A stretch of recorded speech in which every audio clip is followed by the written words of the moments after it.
Suicide occurs when there is a lack of attention towards mental health. It is a worldwide epidemic met with stigma in most groups of people, whether it be through philosophical or religious reasons. More than 700,000 people die due to suicide every year. For every suicide, there are many more people who attempt suicide.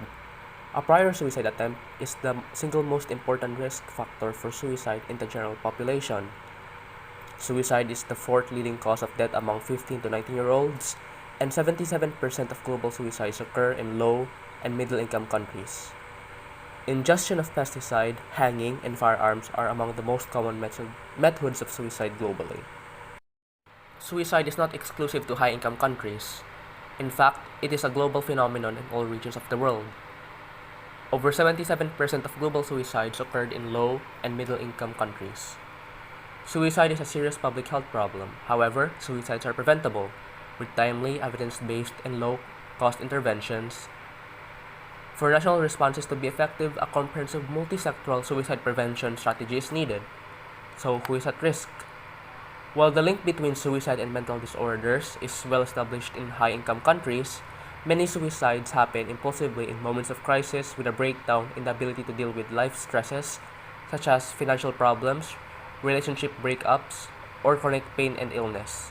In addition, experiencing conflict, disaster, violence, abuse, or loss and a sense of isolation are strongly associated with suicidal behavior.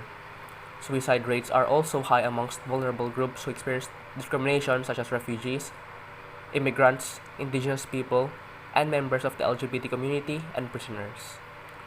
By far, the strongest risk factor for a suicide is a previous suicide attempt. Suicides are preventable.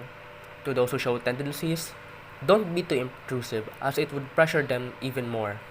Give them the space they need while also keeping an eye on them. Gentle nudges are appropriate, but forcing yourself into their lives will make things worse and would possibly end up in the depressed person shutting you out of their life. There are a number of measures that can be taken at a population, subpopulation, and individual levels to prevent suicide and suicide attempts.